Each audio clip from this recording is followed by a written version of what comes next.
¿Cómo los trata la vida? Amigos y amigas, sean bienvenidos a un videíto más. Andamos on fire, trayendo más contenido a la semana.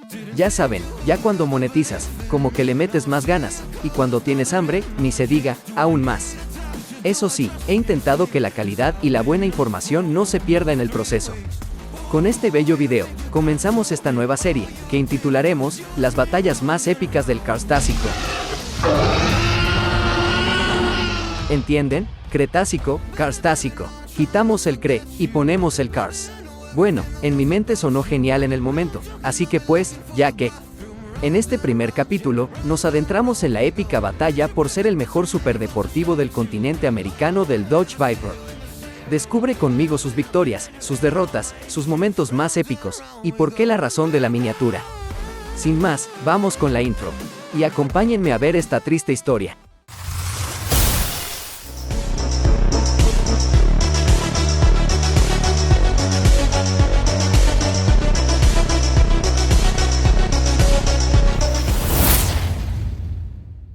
En 1989, Dodge, de la mano de Carroll Shelby, trabajaron en un prototipo del primer concept del Viper. El Viper era prácticamente un Shelby Cobra, puro motor, nada de asistencias, tracción trasera y mucha potencia bruta. El proyecto por fin vio la luz en 1992. En plena guerra de superdeportivos, donde un brutal EV110 SS recién había perdido el título del auto más rápido del mundo, en contra del XJ220.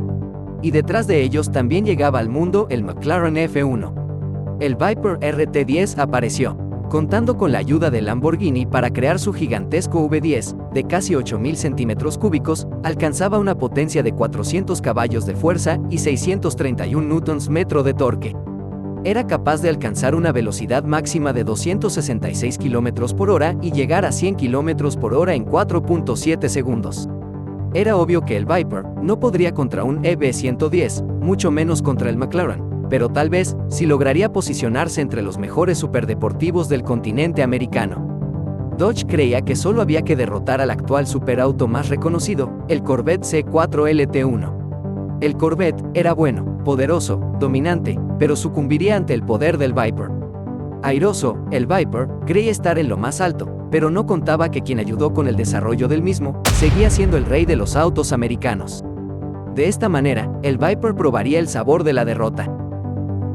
Shelby, con su modelo AC Cobra 427 SC, era superior al Viper. El Shelby lo superaba en potencia, torque, menor peso, relación peso-potencia, en los tiempos de un cuarto de milla, aceleración y velocidad. Vaya tremenda arrastrada que le daba el AC Cobra, demostraba porque tenían la reputación de ser los mejores dentro y fuera de las pistas de este lado del charco. Demostrando así, que el Viper no gozaría de la victoria así de fácil. Para el año 95, llegó al mercado un superdeportivo americano que intentaba competir con los europeos. Se trataba del Vector M12, un auto que alcanzaba los 305 km por hora, gracias a un potente motor V12 de Lamborghini. Por algunos puntos, y sobre todo su velocidad máxima, el M12 se posicionaba como el superdeportivo más poderoso del continente, pero debido a sus escasas unidades, era algo controversial que mantuviera el título. Aunque realmente el auto sí se posicionaba como el mejor, Dodge no se quedaría así, querían que el Viper lograra los estándares para los que fue hecho, así que, al año siguiente, en el 96, llegaría la segunda generación del Viper, los SR2. Esta segunda generación llegó para posicionarse, alcanzaba los 100 km por hora en el mismo tiempo que su versión pasada, el RT10, en 4.7 segundos, pero alcanzaba una velocidad máxima de 290 km por hora, un poco más lento que el M12. Sin embargo, por las pocas unidades fabricadas del Vector, el Viper GTS se posicionó como el favorito. Era una victoria para el Viper, pero con un sabor amargo, lo cual no lo dejaba con una victoria legítima. Al año siguiente, un viejo rival se actualizó, complicándole más las cosas al Viper. El Corvette C5 llegaba a producción, no solo con cambios aparentes, sino con un mejor desempeño. El C5 alcanzaba los 100 km por hora en el mismo tiempo que el Viper, 4.7 segundos, y una velocidad máxima de 281 km por hora, un poco por debajo de la velocidad del Viper, que era de 290 km por hora. Tristemente, para el Viper, el Corvette estaba tomando más presencia debido a un menor costo. De esta manera, el Viper no se posicionaba como el mejor, ya que el Corvette tenía mejor balance entre unidades producidas, costo y beneficio. Imaginen un auto que le daba batalla a un Viper, pero por un precio mucho más bajo. Por esta razón, el Corvette fue el favorito. Y si hablamos de alto desempeño, en esos años, un auto de la misma categoría, y que estaba con números más altos, era un británico que por un par de dólares más que el Viper, lo podías traer de manera legal al país. Nos referimos al Aston Martin Vantage V600, un auto que con un poco de esfuerzo se posicionaba sobre el Viper. Pero hablamos de autos americanos, así que el Vector M12, en prestaciones, seguía por arriba del Viper. Así que el Viper GTS, tanto así como ser el mejor, la verdad es que no, y ser el más popular, tampoco. Para el 97, llegó la versión GTSR, no obstante, las unidades de ese Viper eran escasas, no más de 100 unidades, debido a que solo era una versión homologada de sus modelos de pista. En este momento del tiempo, apareció otro buen auto de Shelby, el Series 1, pero estaba muy por debajo de lo que ya podía hacer el Viper GTS, el Shelby Series 1, estaba más a la par del desempeño del Corvette. Para el año 2000, el Viper reapareció con un prototipo, el Viper GTSR Concept, que era un auto tributo para los Viper de competición en Le Mans, el cual tampoco contaba con rivales aparentes, era más bien un modelo que adelantaba lo que se venía para Dodge en años posteriores. Sin embargo, ese mismo año, cuando Dodge mostraba su concept del Viper, otra marca comenzaba a hacer un poco más de ruido. Nos referimos a Salin, con su S7. Si bien Salin, en esta parte de la historia, ya tenía algunos Mustang modificados, como el icónico S281 Supercharger, no destacaba tanto como lo hizo el S7. Claro que, el S7 era un auto bajo pedido especial, ya que era un superauto más enfocado a la competición, pero con el suficiente dinero, sí te podías comprar uno de estos modelos S7 del 2000. Aún así, para el 2003, Viper llegó con su versión SRT10. El auto era una brutalidad, aún conservaba su V10, como todas sus generaciones, pero ya era capaz de superar los 300 km por hora, exactamente alcanzaba los 311 km por hora, y los 100 km por hora los alcanzaba en 4.1 segundos. Su único rival en ese momento era un tranquilo Corvette C5, al cual el Viper podía aplastar sin problemas, solo le quedaba poder acabar con ese desgraciado S7. Al siguiente año, 2004, Hefner, taller modificador, tomaron un SRT10 y le comenzaron a meter poder a ese Viper. La marca del Salin estaba en 330 km por hora, una aceleración a 100 de 4.1 segundos y una potencia de 558 caballos de fuerza. El Viper que modificaron los amigos de Hefner masacró al S7, alcanzó una potencia de 902 caballos de fuerza y un 0 a 100 en 2.1 segundos. El Salin no tenía mucho que hacer con sus 4.1 segundos. Y ese Viper se posicionó un peldaño por arriba del Salin, alcanzando 350 km por hora, teniendo la misma velocidad que un Ferrari Enzo. Fue una victoria rotunda, pero no para el Viper, sino para Hefner, el taller que había modificado ese SRT10. Ya que, si de autos modificados se tratase, Callaway sería el verdadero campeón con su Sledgehammer, que alcanzaba una monstruosa velocidad de 408 km por hora. Así que Hefner logró hacer que un Viper le ganara al Salin, pero Viper de la mano de Dodge no lograron quedarse con el liderazgo como el mejor superdeportivo americano.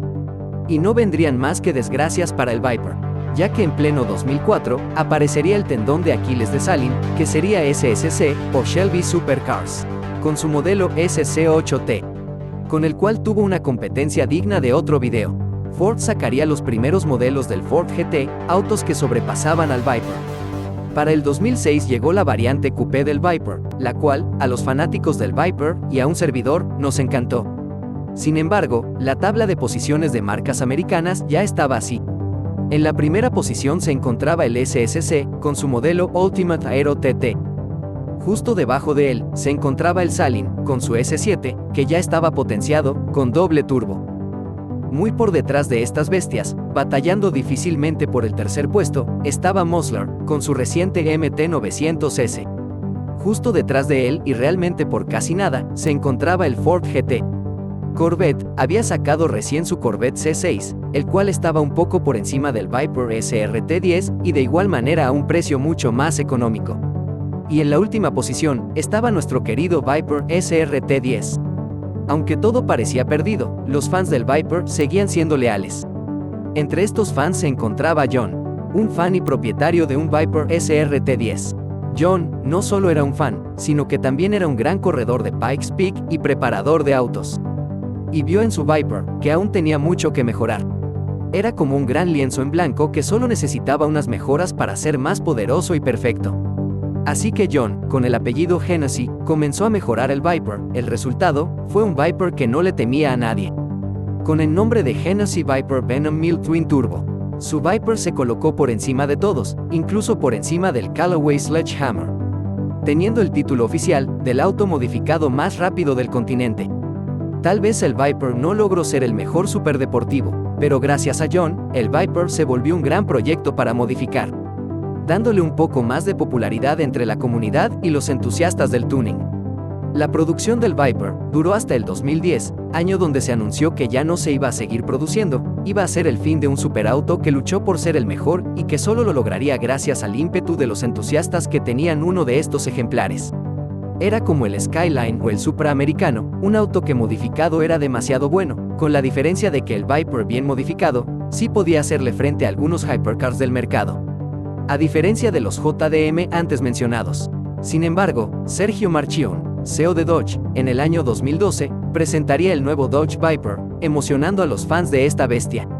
En el 2013, comenzaría la producción de este nuevo Viper, conocido como Dodge SRT Viper GTS, el cual, esta vez, estaría muy por encima del Corvette, en ese entonces el Corvette C7. Para ese entonces, ya no había Salin S7, ya solo contaban con un menos potente Raptor S5S, muy por debajo del Viper. SSC trabajaba en el Tuatara, pero aún no estaba del todo terminado, aún era un concept car funcional. Ford ya no contaba con el Ford GT, pero contaba con un bestial Shelby GT500 Super Snake. Esa supervíbora estaba un poco, y de verdad solo un poco, por debajo del poder de la Cobra. Pero había alguien que no quería que el Viper probara el sabor de la victoria, y ese era Mosler, que con su Raptor GTR quería quedarse con la victoria. Sin embargo, ese Mosler era un one of one, así que no se reconocería como un auto de producción, dejando como el mejor superdeportivo del continente al Viper en esta temporada.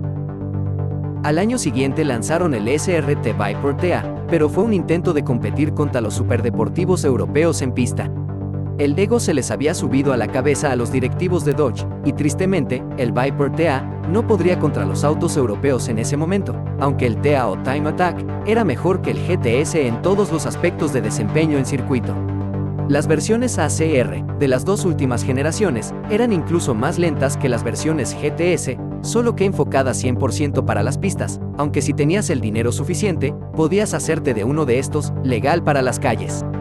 Ya fuera el Dodge Viper SRT-10 ACR en el 2008 o el SRT Viper GTS ACR en el 2016.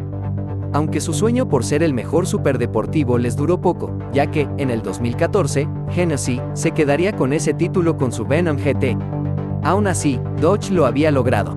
Se convirtió en el mejor superdeportivo en el 2013, un poco polémico su logro, ya que ya no estaban en producción los rivales más fuertes, pero en defensa del Viper puedo decir que estos rivales pudieron seguir con su producción. Cabe mencionar que, aunque el Venom GT salió en el 2013, al igual que el Viper, sus pruebas y dominio comenzaron en el 2014. En el 2017, terminó la producción del Viper, con la incógnita de si volveríamos a ver una cuarta generación. Tristemente, parece el escenario menos probable, ya que los grandes motores, como el del Viper, están en peligro de extinción. Y si aparece cualquier auto que quieran nombrar como Viper, y sea eléctrico, o tenga un V6, matarían con lo que fue todo el legado del Dodge Viper. Como sucedió un poco con el Supra, al tener un motor de BMW, también sucedió con el Lancer Evo, al cambiar todo el desempeño de su motor 4G63, usando un motor más eficiente, pero menos modificable. O lo que pasó recientemente con el Charger, que por el hate que le cayó a Dodge, anunciaron que sí saldría una versión de combustión, pero con un L6 de 3 litros. Pero bueno, nos estamos alejando del tema. Para concluir con el video, podemos aprender de esta historia. La lección de vida podría decirse que es, no rendirse, seguir luchando hasta lograr ser los mejores. Pero se me vienen dos lecciones más. Esperar hasta que los rivales ya no estén, y salir airoso. O esperar a que alguien tome su idea, la mejore y crezca con ella. Pero mejor quédense con la primera. Nunca rendirse. Se escucha mejor para terminar con esta historia.